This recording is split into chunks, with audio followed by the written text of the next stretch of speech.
Okay. Big girls do cry. Okay. Well, Tammy tells Egypt no, she will not carry Rashad's baby in spite of the threesome. This destroys Egypt for a time, so it takes her to the point of asking her sister Isis to carry this baby. That situation was, in my opinion, horrific. The sister, she still wants Tony. Tony comes down, they're together, whatever. She wants to have Tony's baby. She's excited about getting pregnant. They're going to the clinic and inseminating her. I mean, it's a whole circle of stuff. But she finally does end up pregnant.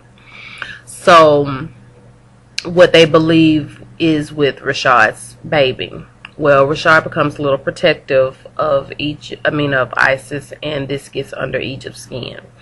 But at the same time, Egypt is a little, I don't know. I didn't really blame Egypt for the way that she reacted, but I think that, she went against the unwritten rule. You don't take your sister man. Whether she with him, been with him, done throw them away, whatever. You don't take your sister leftovers. That's unwritten rule. You just, number one, no, you don't do it. Okay, so that it wasn't going to go down right in the first place. But okay, that's personal. Let's talk about the book. So, she carries the baby full term. Things get real sticky. At one point, she's thinking, hey, you and I can be together, Rashad. We can just let my sister go. We can go back the way things should have been in the first place. I'll have your baby, yada, yada, yada. Things will be great. Well, she thought Rashad was down for it. But obviously, he was really in love with Egypt at this point. So, it all backfired on poor Isis for some time. Well, when she delivered the baby, you would have thought she was a stranger off the street. They gave no real regard to her once that baby came.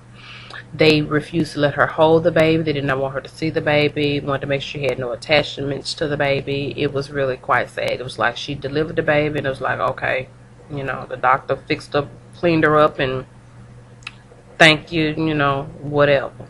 Your money on the nightstand, because they I think it was $30,000 they paid her to do it. Well, that night, the lactation nurse allowed Egypt to breastfeed the baby, not knowing that she was a surrogate mother and was not supposed to have the baby. Well, Isis had already started to grow a little attached to the baby before it was born, which is a normal instinct. It's a motherly instinct. And she decided, I'm not giving up my baby. Forget them. She looks, the baby, she's breastfeeding the baby, and the baby opens his eyes. The baby has green eyes. Guess what, y'all? Tony has green eyes. That wasn't Rashad's baby. Egypt packed her stuff, and that morning, she was gone. And when Egypt and Rashad got to that hospital and there was no baby and there was no Isis, it was hot up in there. Those nurses, and they went to backpedaling like nobody's business because they didn't know. So it all turned out where it was Tony's baby. Tony was cool with it. Earlier, when he thought, because she was telling him it was his baby all along, even though she thought it was Rashad's baby, but she was gonna put it off on Tony because she was gonna get her somebody out of this deal. Isis she was pulling straws. She was just pulling straws, and as crazy as she was, you can kind of understand where she was coming from. You could understand each one of them to a point, but at the same time, it was some things that you just want to say, look, helpful, you crazy, So FYI, y'all, don't get so caught up in trying to give your man what he wants that you lose touch with reality. Because I really think that was Egypt's downfall. She was so caught up in giving Rashad what he wanted that she lost touch with reality. Okay, that's my little tangent. Back to the book. So, it ends up where at the end after with Tony, they went back, I believe, to New York and Egypt, and Rashard ended up adopting a baby, I want to say Asian baby, maybe little girl, and everything's well with them. Now she's got to adapt to motherhood. Rashard working, yeah, okay, he wanted his baby, but anyway. Next, let's see here. Lorraine, Jerome, and Leon. Woo! First off, Jerome is her gay best friend, okay? And the thing about Jerome likes married, down low brothers. Isn't that a twist? Okay. So, he and Lorraine dated once or for a while or whatever before he decided he was going to come out of the closet and, you know, be whatever. But they became absolute best friends. Well, Lorraine had a little temper problem and she was real quick to pass a lick. So, you know, you want to be one of the women and pop a man, you better make sure you got a weak one. Because if you got a real one, he going to hit your back. Okay? And his lick ain't gonna feel like the one you gave. He gonna sit you down. So you better play your cards right, girls. So Jerome had issues with this, and so he, you know, kept saying, you know, you need to leave him, you need to let him go, you know, this is crazy, yada yada yada. Excuse me, I'm looking around. And so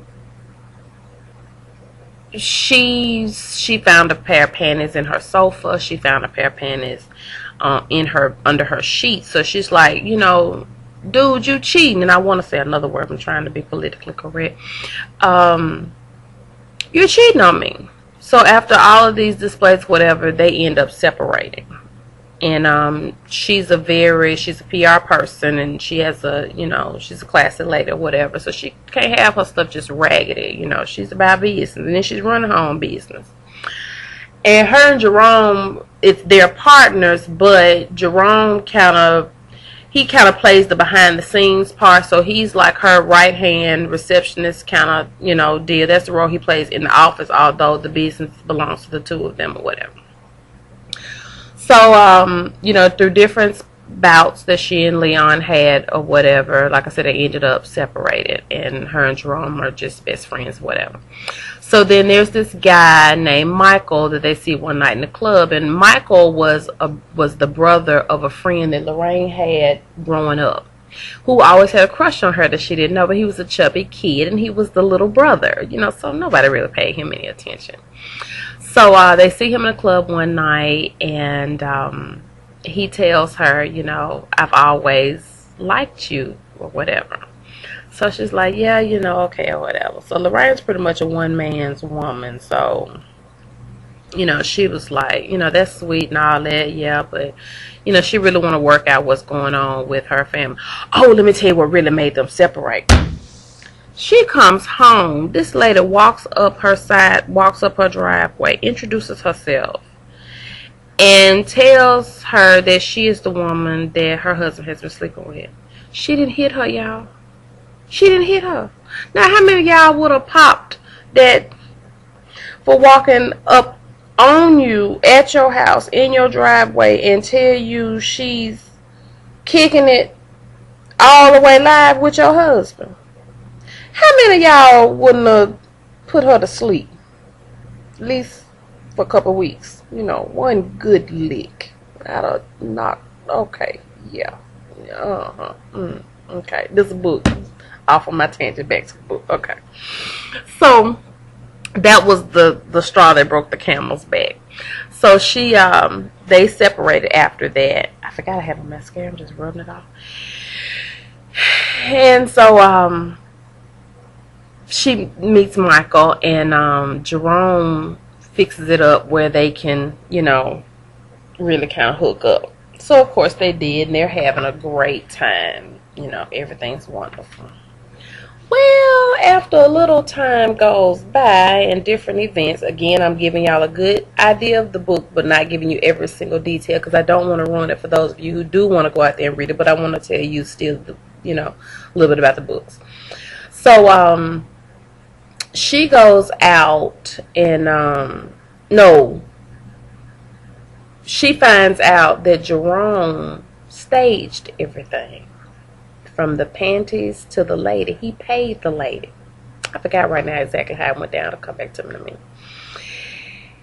Oh, she was so angry. So she pretty much bought Jerome out of the business and told him she didn't want to have anything else to do with him. She was done with him, you know, because he's ruined her marriage.